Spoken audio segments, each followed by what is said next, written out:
அனைவருக்கும் வணக்கம். நாம் ஆங்கிலேயர்களுடன் அடிமைப்பட்டுக் கொண்டிருந்த காலம், நம்முடைய சுதந்திரமான வாழ்க்கை வாழ்வதற்காக மகாத்மா காந்தி, பாலகங்காதரர், கப்பலோட்டி சிதம்பரம், வீரகோட்டை கட்டபொம்மன் இவர்களெல்லாம் போராடி நம்முடைய சுதந்திரத்தை பெற்றுக் கொடுத்தார்கள். ஆனால் சுபிட்சம் கிடைக்கவில்லை. காரணம் என்றால், சுதந்திரம் என்பது ஒழுக்கமான வாழ்க்கையுடன் கூடியிருந்தால் சுதந்திரமான வாழ்க்கை என்று சொல்லப்படுகிறது. அந்த ஒழுக்கம் இல்லை என்றால் சுதந்திரமான வாழ்க்கை இருந்தும் அது அர்த்தமில்லாமல் போய்விடும்.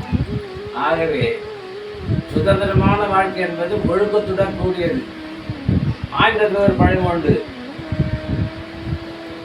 சுதந்திரமான வாழ்க்கை, true freedom is impossible without a made free by discipline.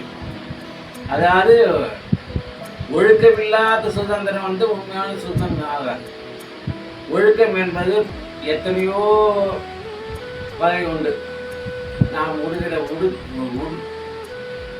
உடுத்துகிற உடை முதற்கொண்டு, உண்ணுகிற உணவு, பிறரிடம் பேசுவது, வசிப்பது, யாருக்கும்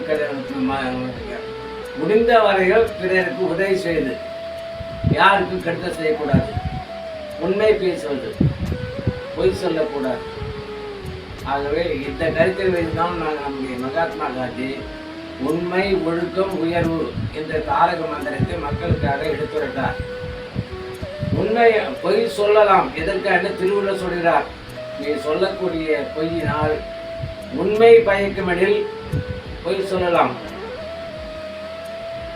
ஆகவே இன்னும் ஒழுக்கத்தை பற்றி சொல்ல வேண்டுமென்றால், நாட்டு மக்களுக்காக நாட்டில் உள்ள அலுவலக ஊழியர்கள் தங்கள் கடவுளை செய்வதற்காக கையொட்டு பெறுகிறார்கள் என்று பரவலாக பேசப்படுகிறது இன்றைய நிலை. அந்த கையொட்டு என்பது பெறுவதற்கு கட்டணம் கிடையாது, மறைமுகமாக பெறுவதுதான் அந்த கையொட்டு என்பது. உதாரணமாக, பிறந்த நாள் அந்த இறந்த நாள் சான்று வாங்கும்போது உரிய கட்டணம் பில்லு கொடுக்குறார்கள். பில் நம்ம பணம் கட்டியும் அந்த கவர்மெண்ட்டுக்கு அந்த பணம் போய் செல்லுது. இருந்தாலும் அந்த ரசீது எனக்கு இருக்கும்போது கொடுங்க என்று கேட்கிறார்கள். அதற்கு ரசீது கிடையாது. கடன் லஞ்சம் கொடுப்பதும் தவறு, வாங்குவதும் தவறு என்பதை எல்லோரும் உணர வேண்டும். உண்மை, நேர்மை கடைபிடிக்க வேண்டும். நேர்மை என்பது யாருடைய உழைப்பையும் நாம் நாம் சொந்த காலில் இருக்க வேண்டும், சொந்த உழைப்பினாலே வாழ வேண்டும். மற்றவர்கள் உழைப்பை சுரண்டக்கூடாது. அதுதான் உண்மையான வாழ்க்கை. உழைத்து வாழ வேண்டும். மறைந்த முதலமைச்சர் எம்ஜிஆர் அவர்கள் சொன்னார், உழைத்து வாழ வேண்டும், பிறர் உழைப்பில் வாழ்ந்திடாது என்று. திரைப்படம் மூலமாக மக்களுக்கு இது போன்ற நிறைய கருத்துக்களை திரைப்படம் மூலமாக, இசை மூலமாக பெற்றுள்ளார். அவர் பாடவில்லை என்றாலும் பாடுவது டிஎம்எஸ் அவர்கள். இருந்தாலும் மக்கள் மனதில் பதியக்கூடிய அளவில் அவர் நடித்துள்ளார்.